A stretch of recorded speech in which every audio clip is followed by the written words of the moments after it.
Buenos días a toda la audiencia presente. El tema que nos trae aquí hoy es uno de los problemas más graves y urgentes que enfrentamos como sociedad, la violencia por razón de género. Este tipo de violencia se refiere a los actos agresivos cometidos contra una persona por su género y afecta de manera desproporcionada a mujeres y personas de la comunidad LGBT. Según las Naciones Unidas, 1 de cada 3 mujeres en el mundo ha sufrido violencia física o sexual en algún momento de su vida, lo que pone de relieve la magnitud de este problema. Como equipo que defiende la necesidad de medidas más firmes y efectivas para combatir la violencia por razón de género, creemos que es fundamental no solo visibilizar este tipo de violencia, sino también que se entiendan sus causas estructurales y proponer soluciones concretas. A lo largo de este podcast demostraremos primero cómo la violencia de género está profundamente enraizada en normas culturales y sociales y en segundo lugar analizaremos el impacto y los retos que tienen las víctimas tanto a nivel físico como psicológico. Finalmente tendremos un debate para que nuestros compañeros puedan profundizar en este tema y así poder cerrar con las políticas y medidas necesarias que los gobiernos y las sociedades deben implementar para erradicar este conflicto. La violencia de género no solo es un problema aislado, es una crisis de derechos humanos y afecta a millones de personas en todo el mundo, y es nuestro deber como sociedad abordarlo con urgencia. Ahora, para empezar, mi compañera Maritza empezará a darnos algunas definiciones y conceptos sobre este tema. Me gustaría empezar por la base, distinguiendo sexo y género, ya que a menudo estos términos se utilizan como si fueran intercambiables. Sin embargo, hay una distinción fundamental entre ellos, porque el sexo es determinado biológicamente, es decir, es una característica con la que nacemos. Desde un punto de vista natural, la que nos distingue como masculino o femenino. El género, en cambio, se construye socialmente. Es un conjunto de características, componentes o roles que se asocian con el ser, por ejemplo, hombre o mujer en una sociedad particular. Es algo que aprendemos o que puede cambiar con el tiempo. Ahora que se entiende esta diferencia entre sexo y género, hablemos sobre la violencia por razón de género. Este tipo de violencia es una forma de agresión, ya sea física o psicológica, que se dirige contra una persona o grupo de personas debido a su orientación o identidad sexual, su sexo o su género. Se desarrolla en un sistema de relaciones de dominio. Es una violencia que surge de una desigualdad de género, el abuso de poder y de normas sociales dañinas. Aunque generalmente se asocia a la violencia que sufren mujeres y niñas, es importante destacar que hombres y niños también pueden ser víctimas de este tipo de violencia.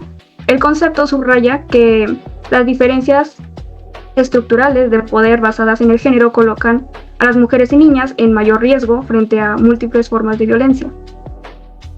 Ahora bien, existen diversas manifestaciones de violencia de género. Por ejemplo, está la violencia física, que es quizás la forma más visible. Incluye todo tipo de agresiones que atentan contra el cuerpo de una persona, ya sea golpes, empujones, etc., cualquier daño físico. También está la violencia psicológica, que pues el daño a veces no se ve, pero deja huellas profundas. La violencia psicológica se ejerce mediante intimidaciones, amenazas, humillaciones, todo lo que afecta a la salud mental y emocional de la víctima. Otra es la violencia sexual, que abarca comentarios inapropiados hasta agresiones sexuales. Puede ocurrir cuando se obliga a una persona a participar en actos sexuales no deseados o que se anule su capacidad de consentimiento a través del uso de la fuerza. Otra violencia de este tipo por razón de género es la económica, que se presenta cuando se controla el dinero o los recursos de una persona para limitar su independencia. Y por último está la violencia simbólica, que es una de las formas más invisibles de violencia, porque ocurre cuando se emplean estereotipos, discursos o narrativas que refuerzan la dominación masculina y la subordinación de las mujeres. Desde el uso de términos como falleció en lugar de fue asesinada para referirse a homicidios o feminicidios, hasta marcos teóricos y religiosos que invisibilizan a las mujeres e inmortalizan las desigualdades de género.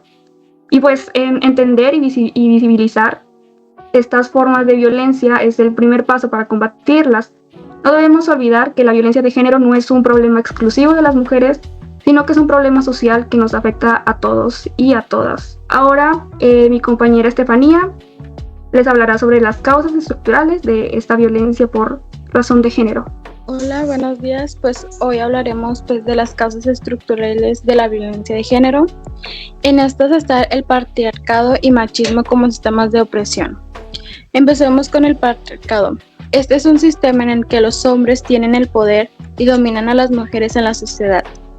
Esto se ve en los roles de liderazgo, en cómo se distribuyen los privilegios sociales y el control sobre la propiedad. Este sistema, los hombres ocupan posición de autoridad, lo que perpetúa la desigualdad. Ahora también, el machismo se compone de ciertas conductas o comportamientos, creencias que promueven y producen refuerzos diversas sobre formas discriminatorias contra las mujeres. Pues su principal característica es la degradación del femenino. Su mayor forma de expresión es la violencia en cualquiera de sus tipos y modalidades en contra de las mujeres. También están las desigualdades de género en la sociedad. Las inequidades y las desigualdades de género son un problema que no se centran en un solo factor. No es una situación que solo esté presente en la educación o en el trabajo, en la salud o en la inmigración. Prácticamente en casi todas las actividades humanas, sociales, culturales, religiosas, políticas, personales, que impliquen relaciones entre hombres y mujeres que generen inequidades relacionadas con el género, llevan a situaciones de desigualdad en las posibilidades y oportunidades de vida, así como el acceso y el control de los recursos. También están los estereotipos de género y roles tradicionales. ¿Qué son los roles de género? Los roles de género en la sociedad se definen como se esperan que actuemos, hablemos, nos vistamos, nos arreglamos y nos comportemos, según nuestro sexo asignado al nacer. Por ejemplo, se espera que las mujeres y las niñas se vistan de forma femenina y que sean educadas, complacientes y maternales, que a su vez se espera que los hombres sean fuertes, agresivos e intrépidos. Los roles tradicionales son casi similares. Por esto, la característica de la personalidad es como un rol tradicional. Por ejemplo, usualmente se espera que las mujeres sean complacientes, emotivas y que los hombres sean seguros de sí mismos y agresivos. En los comportamientos domésticos, por ejemplo, algunas personas esperan que las mujeres se encarguen de los niños, cocinen, limpien la casa, mientras que los hombres se encargan de las finanzas, del automóvil y de la repartición del hogar. En las ocupaciones, algunas personas asumen rápidamente que las profesoras y enfermeras son mujeres, mientras quienes se dedican a la medicina, a la ingeniería, a volar aviones son hombres. En los aspectos físicos, por ejemplo, también se espera que las mujeres sean delgadas, elegantes, mientras que se espera que los hombres sean altos y musculosos. También se espera que los hombres se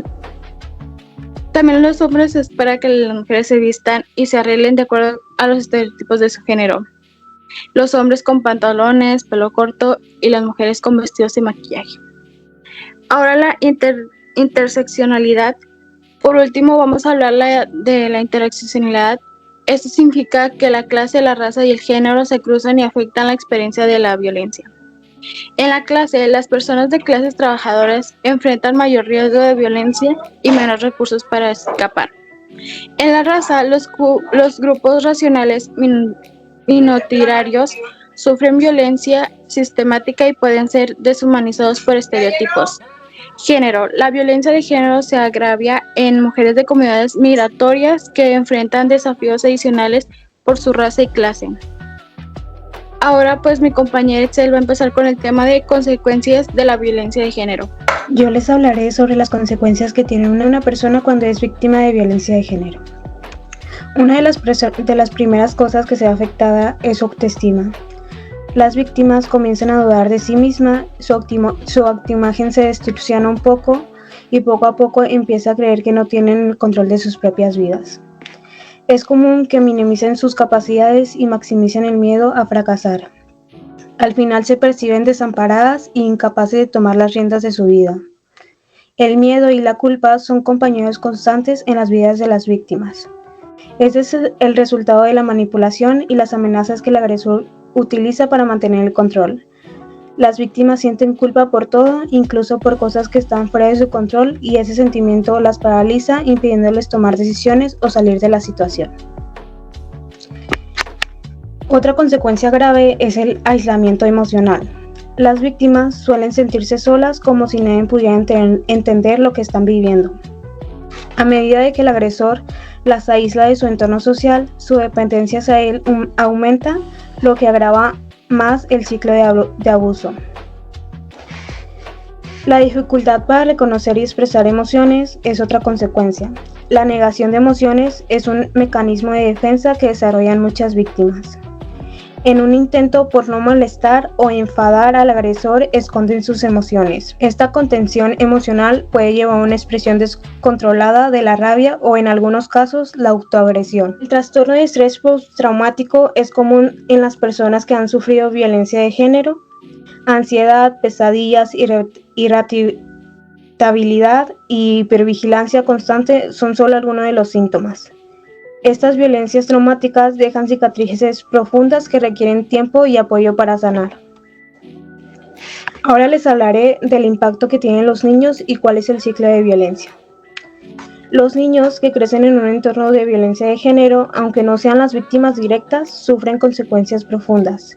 Experimentan miedo, inseguridad y culpa de ver a su madre sufrir, lo que puede llevar a intentarlos protegerla o alejarse emocionalmente. Esta exposición afecta su desarrollo psicológico y físico, provocando trastornos de sueños, problemas de comportamiento y bajo rendimiento escolar. A largo plazo, los niños que presencian violencia en el hogar tienden a reproducir esos patrones en sus relaciones adultas, perpetuando el ciclo de violencia. Crecen con una percepción distorsionada de las relaciones de pareja y sin las herramientas para reconocer lo que es saludable. La violencia, al no ser tratada, se convierte en una herida generacional, afectando no solo a la víctima, sino también a sus hijos y futuras generaciones. Por último, les hablaré de las consecuencias económicas y sociales de la violencia de género. Las víctimas no solo sufren daños emocionales, sino físicos, sino que también enfrentan costos relacionados con la salud, el trabajo y la educación. Además, a nivel social, la violencia de género impacta en la productividad y la participación política y las oportunidades de vida. A continuación, mi compañera Paola les hablará de las formas de violencia de género. Algunas de las formas de violencia de género, entre ellas está la violencia doméstica o intrafamiliar, está la violencia sexual, dentro de ella la violación, el abuso, acoso sexual, está el feminicidio, la trata de mujeres y niñas, está la violencia en el noviazgo, la violencia en el ámbito laboral, que viene siendo acoso y discriminación de género también, la violencia institucional y la violencia en línea o ciberacoso de género. Hablaré también un poco sobre la prevención de violencia de género, mencionaré algunos ejemplos donde están los programas de educación en igualdad de género que pues buscan enseñar y promover la equidad entre hombres y mujeres. Un ejemplo puede ser la UNESCO, y también el empoderamiento de la mujer en la educación, EFA. Están las campañas de sensibilización pública, donde estas campañas pueden incluir tanto anuncios, carteles, eventos, que pues el fin es crear conciencia y motivar a las personas a actuar. Están las iniciativas comunitarias y la participación social, que pues implican a la gente en actividades a mejorar su entorno. Esto puede ser en reuniones, en colaboraciones y en voluntariados. Están las masculinidades alternativas de educación a hombres para prevenir la violencia, donde se promueve una visión más positiva de ser hombre, que se aleje de los estereotipos dañinos, y pues el objetivo más que nada es construir relaciones sanas, prevenir la violencia de todas sus formas. Y está el rol de los medios de comunicación y redes sociales en la prevención, que pues juegan un papel clave en esta prevención de violencia, pues pueden informarnos, sensibilizar, movilizar y educar. Así ayudan a crear conciencia y cambiar actitudes en la sociedad. A continuación, mi compañera Darla les hablará sobre los movimientos y activismo contra la violencia de género. Gracias, Ana. Movimientos feministas y su papel en la lucha contra la violencia de género. Los movimientos feministas son una serie de movimientos sociales, políticos y culturales que buscan la igualdad de género y la eliminación de la opresión y discriminación hacia las mujeres. Estos movimientos han evolucionado en diferentes olas, desde la lucha por los derechos civiles y políticos hasta las demandas por la igualdad económica, sexual y reproductiva. A lo largo de la historia han sido fundamentales en visibilizar problemáticas que afectan a las mujeres, especialmente en el tema de la violencia de género. Un movimiento importante fue que las feministas del siglo XX, especialmente el movimiento de liberación de las mujeres, iniciado en la década de 1960, ampliaron su campo de denuncia centrándose en nuevos aspectos de la condición femenina y entre ellos en la violencia contra las mujeres, primero en la violencia de tipo sexual y después en la que ocurría en las parejas. Colectivos y redes de apoyos a víctimas es el círculo de personas en quienes las mujeres en situación de violencia confían y les pueden brindar algún tipo de apoyo, ya sea emocional, económico, entre otros. Una de las redes y colectivos es Red Nacional de Refugios, que es una organización feminista que ofrece atención y protección a mujeres, niñas y niños en situación de violencia. Otra es Centro de Justicia para las Mujeres, Comisiones Estatales de Derechos Humanos, líneas telefónicas, Fiscalías Generales de Justicia. Un movimiento también importante es el movimiento Me Too, que tuvo un impacto tanto nacional como internacional. Hace ver al mundo sobre la conexión entre los derechos civiles y la libertad contra el acoso sexual, que por lo general se ha subestimado en todo el mundo. En los Estados Unidos, la violación de esclavas y trabajadoras de todas las razas, los intentos de defensores de los derechos civiles como Rosa Parks para documentar la violación de mujeres negras, la voluntad de ciertos senadores de Estados Unidos trataron de humillar a Anita Hill cuando defendió los derechos de las mujeres y los derechos civiles. La lucha de las trabajadoras agrícolas de servicio doméstico, empleadas de hotel, obreras de fábrica, junto con gran aliadas de medio Hollywood y más allá, han ayudado a dar a conocer la situación de las mujeres de todas las clases y razas, quienes durante muchos años han estado tratando de resistir políticamente, sexual y laboralmente, tanto a nivel nacional e internacional. Sobre las huelgas feministas y marchas contra la violencia de género, estas buscan eliminar las desigualdades de género en la sociedad y alcanzar una sociedad justa y equitativa. Una de las más importantes es el 8 de marzo, Día Internacional de las Mujeres, en el cual se conmemora por reivindicar los derechos políticos, sociales y económicos de las mujeres y niñas. La primera marcha fue en 1975 en México. También el 25 de noviembre es Día Internacional de la Eliminación de la Violencia contra la Mujer. Pues miles de mujeres marchan en las calles para denunciar la violencia de género. Gracias. Bien, ahora que hemos terminado con lo que son algunos puntos sobre la desigualdad de género, empezaremos con los retos de la igualdad y la inclusión. Como punto número 1 de estos retos tenemos la desigualdad de género. Para empezar, la brecha salarial de género. ¿Qué es esto? Es básicamente la diferencia en los ingresos que perciben tanto hombres y mujeres por trabajos que tienen un igual valor. A nivel mundial, las mujeres suelen ganar menos que los hombres, incluso cuando realizan las mismas tareas o tienen calificaciones similares. Esto puede tener varias causas.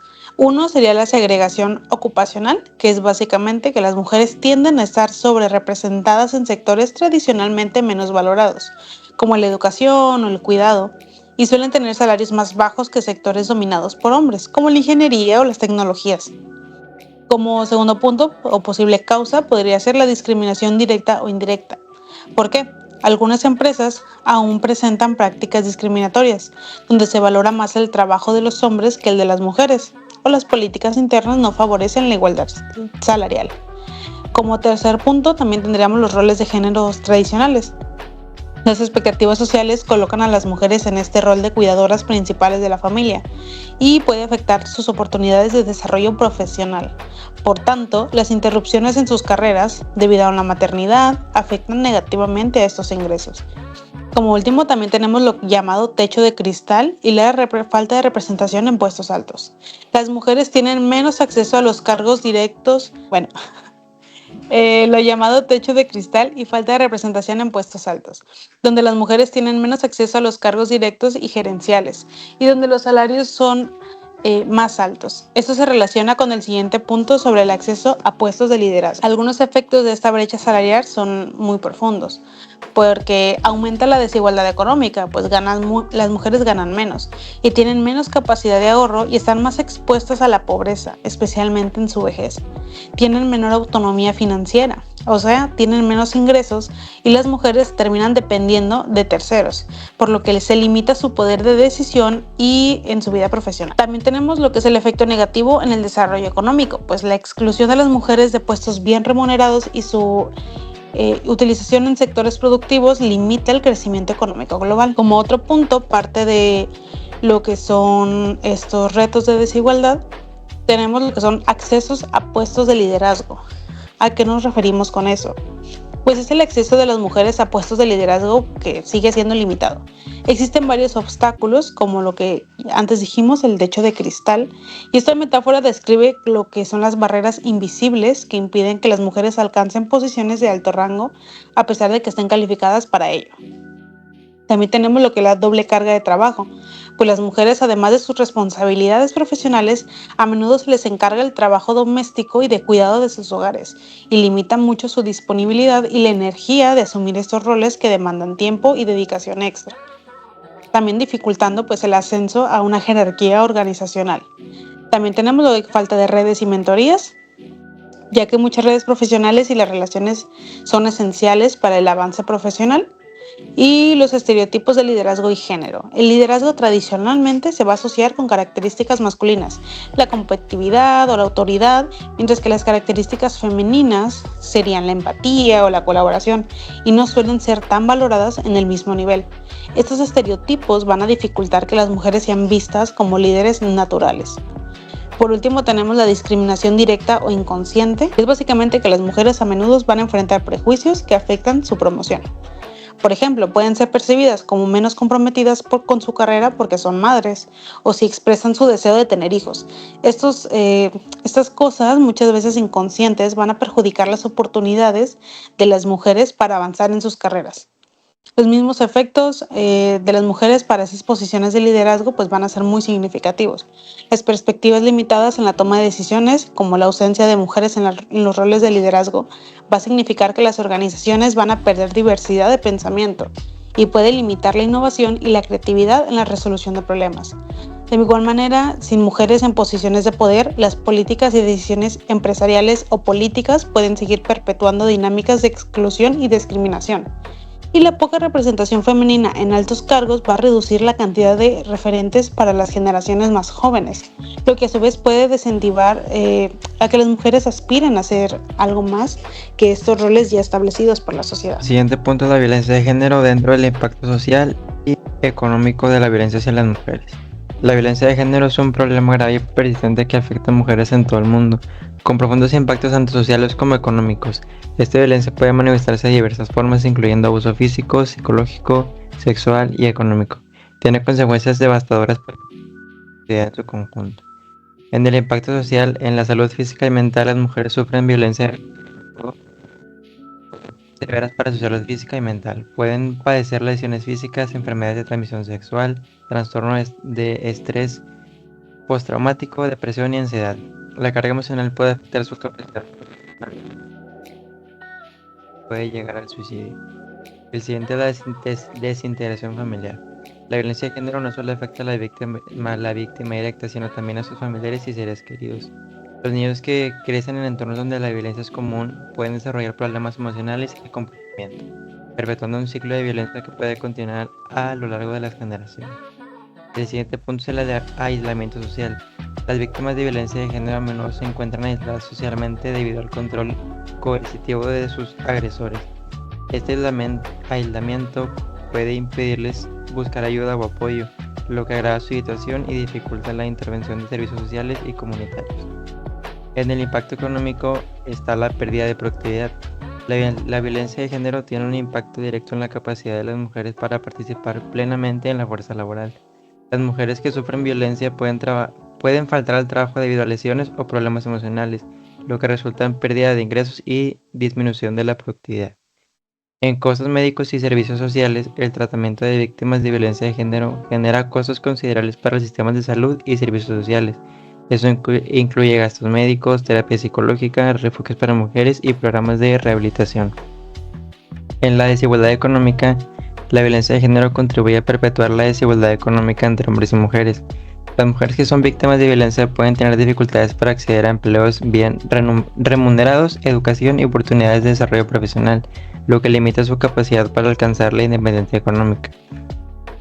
El último punto es las intervenciones legales y judiciales. Los costos asociados con los procesos legales y judiciales para proteger a las víctimas y procesar a los agresores son significativos.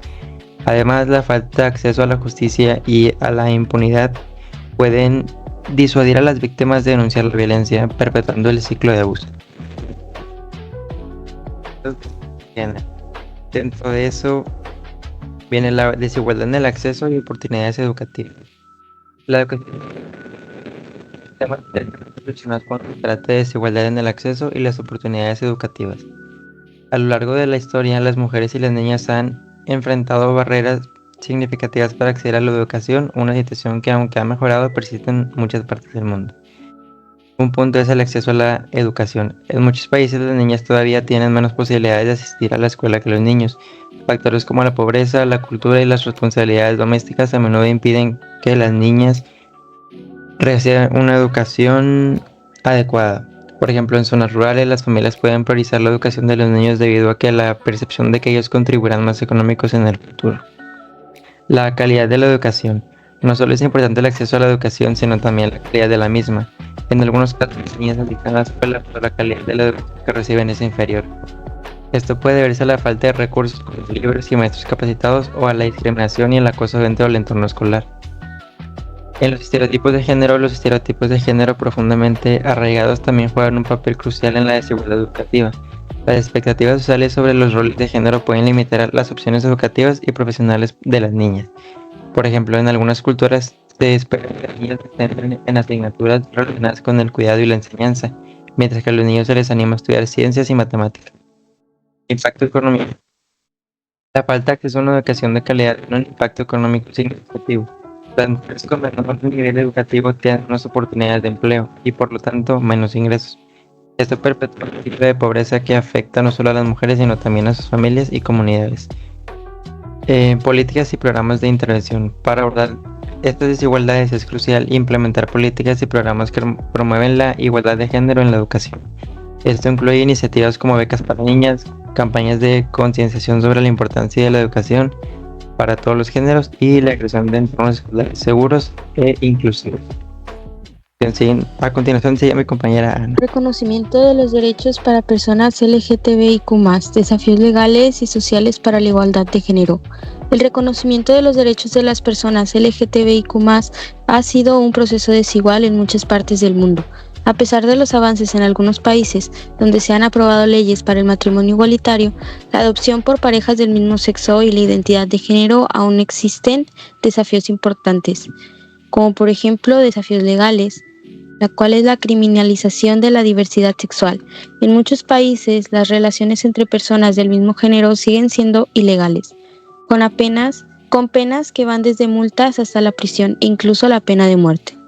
Leyes de identidad de género. En varios lugares, las personas trans enfrentan enormes obstáculos para que se reconozca legalmente su identidad. La falta de leyes que les permitan cambiar su nombre y género en documentos oficiales implica su acceso a derechos básicos como la salud, la educación y el trabajo. Falta de protección antidiscriminatoria. En muchos países no existen leyes que prohíban la discriminación basada en la orientación sexual y la identidad de género, lo que deja a las personas LGTBIQ+ expuestas a la discriminación en el trabajo, la vivienda y otros servicios públicos. Acceso desigual a la justicia.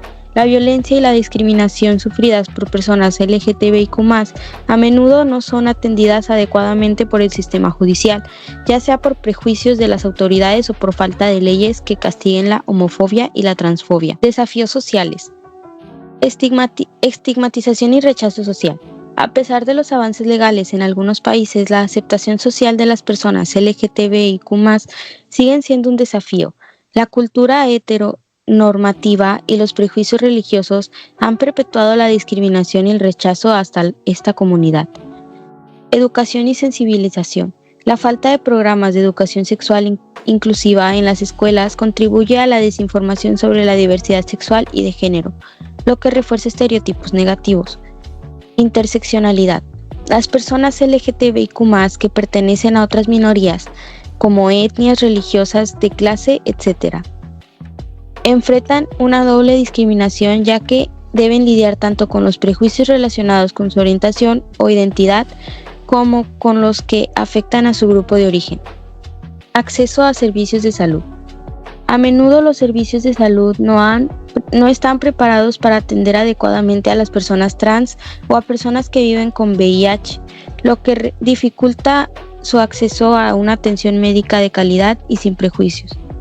Discriminación y violencia hacia las personas LGTBIQ+, análisis de la violencia estructural y social hacia esta comunidad.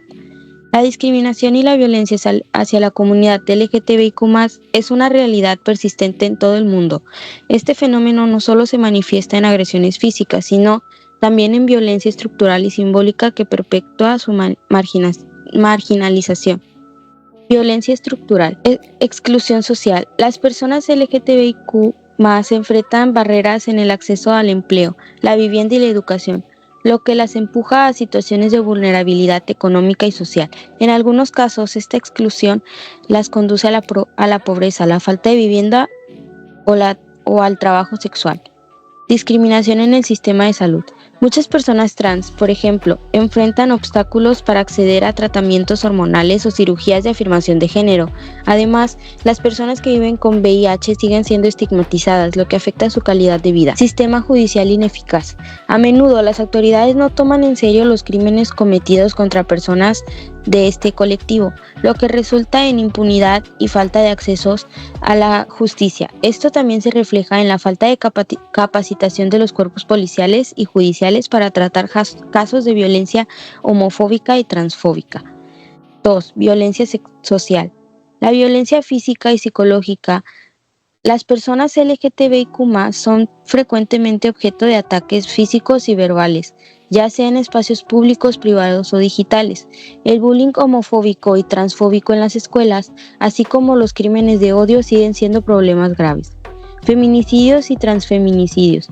En particular, las mujeres trans afectan una violencia alarmante, con altas tasas de asesinatos en muchos países. Estos crímenes muchas veces no reciben la atención y la justicia adecuada por parte de las autoridades. En México, la calidad de vida de una mujer trans llega a ser de máximo 32 años. La violencia simbólica. La representación negativa o inexistente de las personas LGTBIQ+ en los medios de comunicación, la cultura y la política contribuye a perpetuar su marginalización y reforzar estereotipos que legitiman la violencia. Bueno, yo les voy a hablar sobre la atención médica.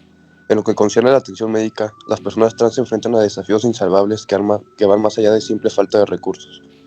Muchos profesionales de la medicina no solo carecen de formación adecuada para satisfacer las necesidades de salud específicas de este grupo, sino que también, en muchos casos, reproducen prejuicios y actitudes transfóbicas que agravan la experiencia de discriminación dentro del sistema de salud. Esta falta de capacitación adecuada implica que las personas trans a menudo se ven obligadas a enfrentar diagnósticos erróneos, tratamientos incompletos o, en el peor de los casos, la negación directa de atención médica. Por otro lado, los medios de comunicación han sido clave para dar visibilidad a la comunidad LGBT, pero su representación sigue siendo limitada o problemática. A menudo se recurre a estereotipos o clichés, centrando los personajes LGBT únicamente en su orientación o en identidad de género, sin explorar su complejidad. Los medios en ocasiones también alimentan prejuicios y desinformación, específicamente en su tratamiento sensacionalista de las personas trans.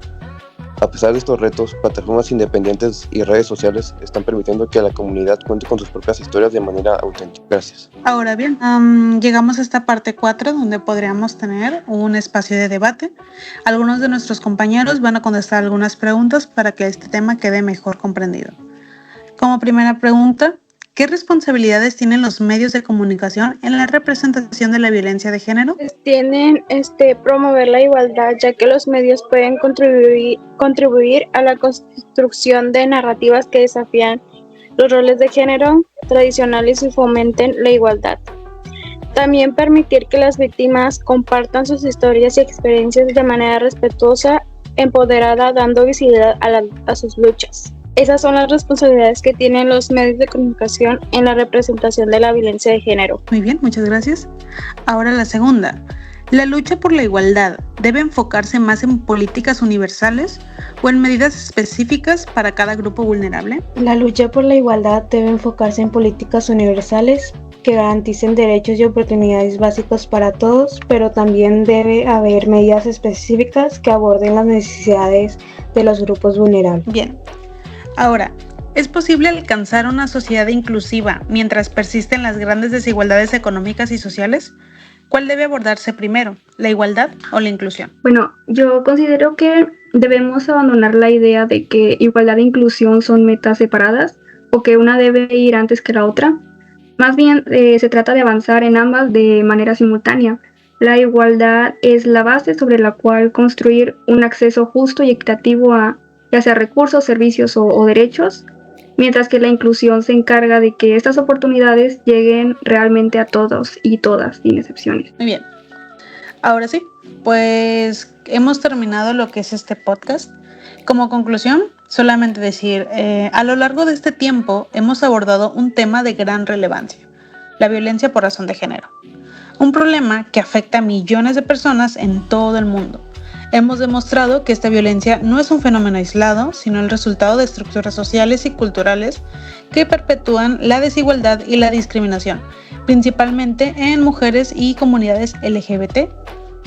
De esta forma, las cifras presentadas, los testimonios y las evidencias que nos dejan en claro que el impacto en esta violencia es devastador, tanto a nivel físico como psicológico, y afecta también a las víctimas y a la sociedad. Además, se ha expuesto la urgencia de implementar políticas firmes y efectivas para prevenir, sancionar y erradicar este tipo de violencia. Es crucial que las leyes sean aplicadas de manera justa y